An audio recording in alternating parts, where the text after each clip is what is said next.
ومعكم كاميرا برنامج الحكايه من اولها طبعا المطيع النهارده هو ضيف بالعكس.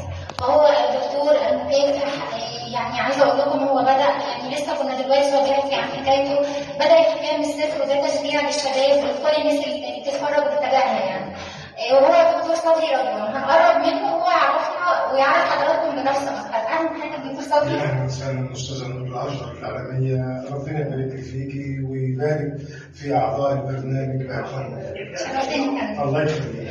نبذه بسيطه بقى عن حضرتك ولينا وللساده المشاهدين عشان كلنا نستفاد من حضرتك ومن طموحك، يعني ما شاء الله. انا طبعا اعوذ بالله من كلمه، انا الدكتور صبري حسن رضوان. بدات في مهنه المحاماه، حصلت على شهادات ياما في المؤتمرات وتشريعات القانون.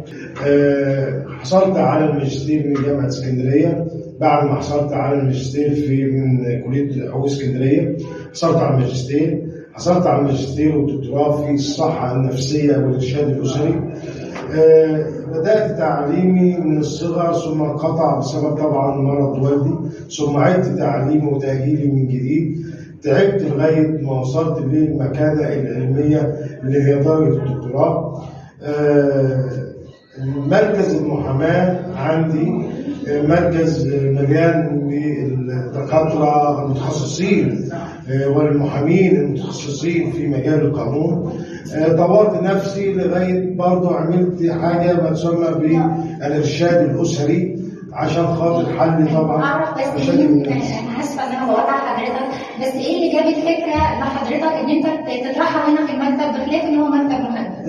الفكره جات لي بان ربنا اعطاني علم وحبيت استفاد من العلم ومفيد بالناس، وبطبيعه مهنتي ان انا راجل محامي متواجد في المحاكم سواء في المجال الجنائي او الشرعي او المدني.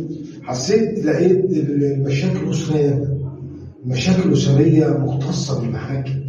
كل 6 دقايق واحدة بتطلق، واحدة بترفع دعوى خلع، دعاوي نفقة، دعاوي رؤية. حسيت أكبر حاجة موجودة في المحاكم في تفتيت الأسرة المصرية.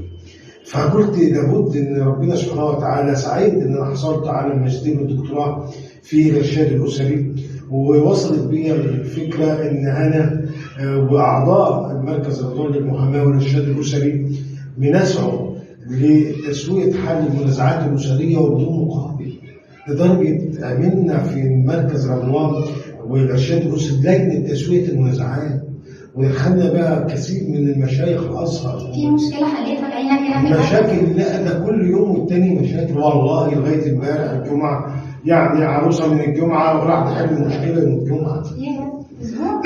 والله ما بكذب عليك، عروسه داخله من الجمعه اللي بعد منها كنت انا جالس بوسط العريس والعروسه والاهل، اهل العريس واهل العروسه نحل المشكله. طب من وجهه نظر حضرتك شايف ايه السبب في المشاكل؟ الاسباب ياما جدا، والاسباب لا تحصى ولا تعد، ولكن هي المشكله ان الزوجه او اهل الزوجه قد يتدخلوا في حل المشكله بتبقى كارثه، او اهل الزوج حد يتدخل بتبقى كارثه، او حد يتدخل من الجيران يقول كلام بتبقى كارثه. يعني وجهه نظر حضرتك الطرف الثالث هو الاساس. ايوه، انا عاوز الزوج والزوجه يقفلوا بابهم على اسرارهم. انتشار الاسرار خارج غرف النوم وخارج الشقه بتاعت الزوج والزوجه، والجيران بيسمعوا بزعيق الزوج او الزوجه او الاطفال. بالاطفال يسمعوا الكلام ده فبينقلوا بطبيعه الحياه للاطفال زملاتهم. الام الزوجه قد تكون فيها حديه شويه، ام الزوج قد تكون عندها حديه شويه، اخ او اخت تخش بدل ما تهدي تولع الدنيا نار، بتنسى في الاخر مين الضحيه؟ الاطفال. فاحنا برنامج المركز المحاماه والارشاد الاسري بيسعى لحل على قدر استطاعتنا.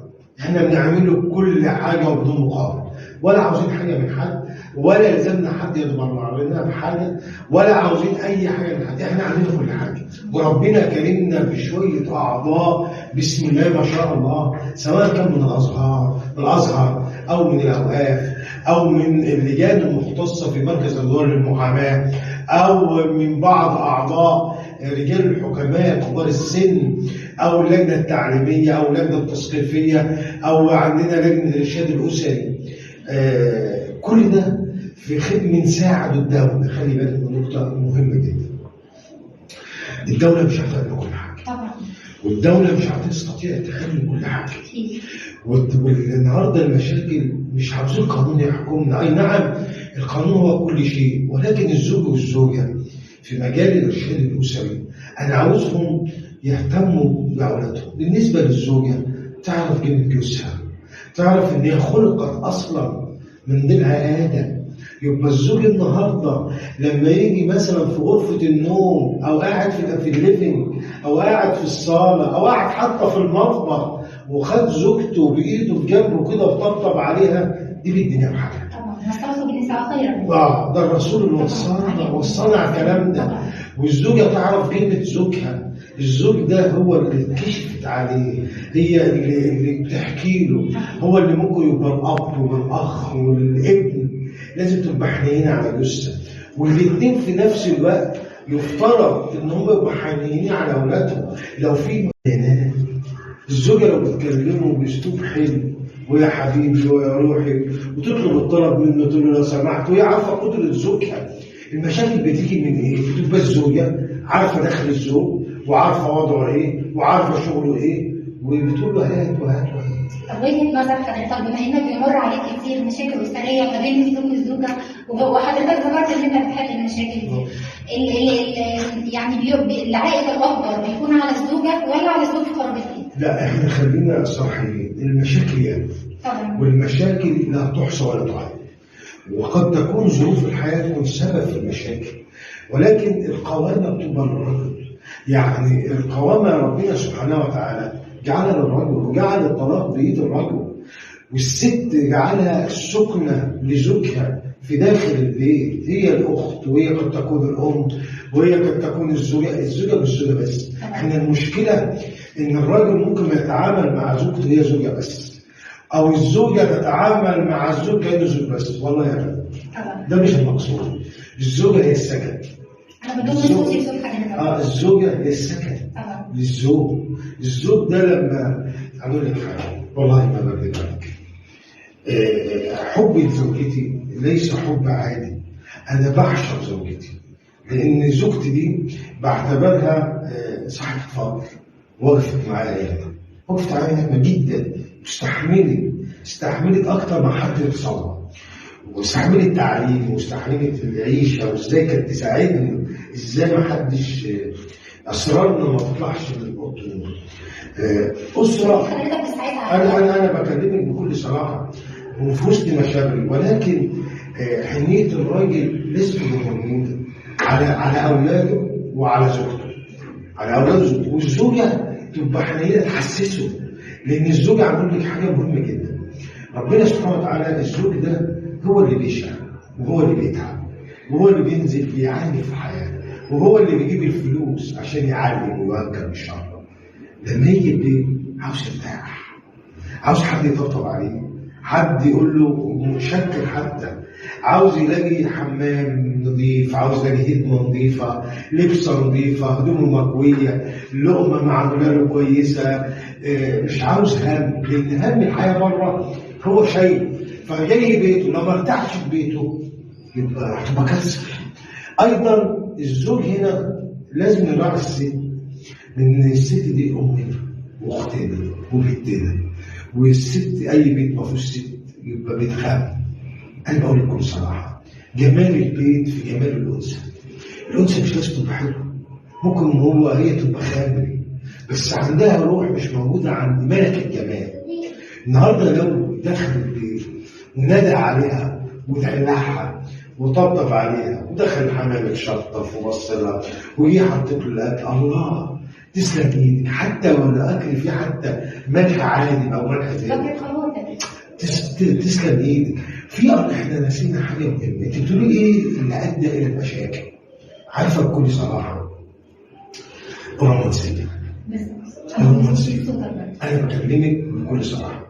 لو رجعنا لسنه 30 و40 و50 و60 وكانت تعداد مصر في الفتره دي ما يقرب من 30 ل 40 الف، بس كان في رومانسيه، وكان في دلع، وكان في حب، وكانت العيشه رخيصه، وكان الراجل السيد، يعني في الوقت ده كان الراجل السيد حاسس بكيانه، حاسس بوضعه، والست حاسه بقيمتها.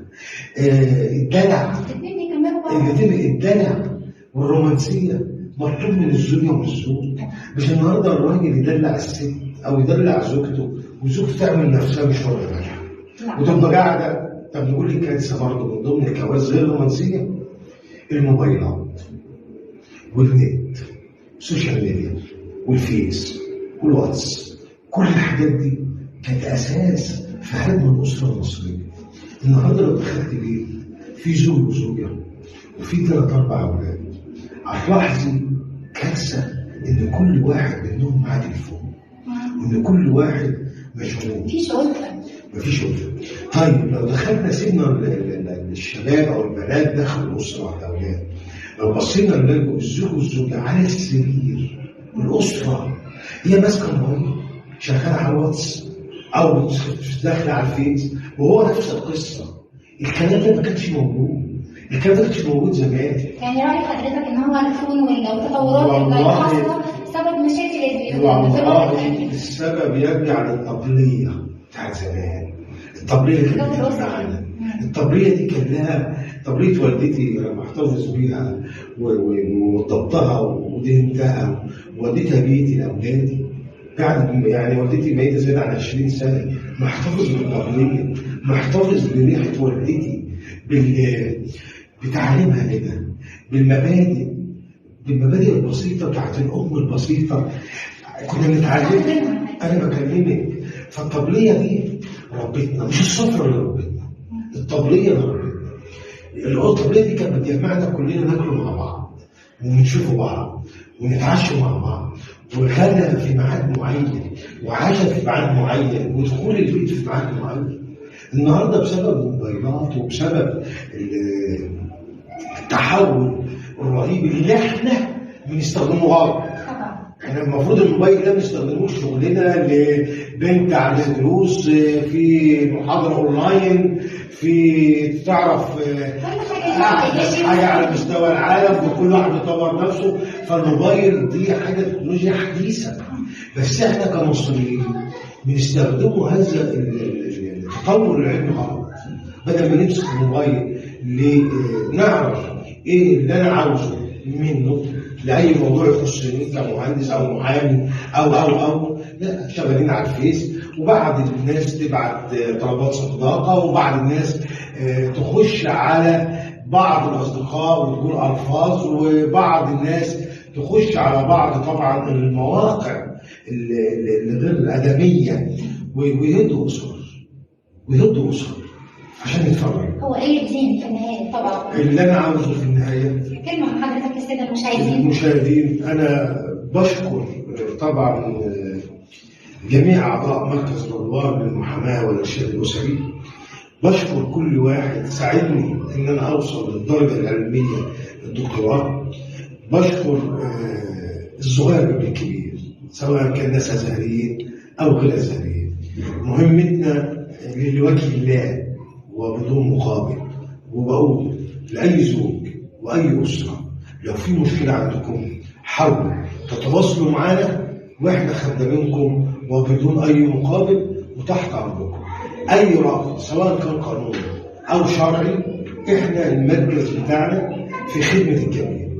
شكرا على استماعكم. واحنا هنا انا مش عارف اقول لك ايه، ولكن لما ربنا يوفقنا في حل مشكله اسره وبدون مقابل، احنا بنبقى فرحانين قوي، فرحانين ان احنا حلينا مشكله الاسره وشلنا عبء من على الدوله المصريه. بشكرك دكتور صبري، ولقاء حضرتك اضافه. كيف تبعتم اعزائي المشاهدين لقائنا مع الرجل العصامي اللي هو عنده طموح عالي جدا، بتمنى من حضراتكم جميعا تستفادوا منه ان شاء الله. هو الدكتور صبري رضوان،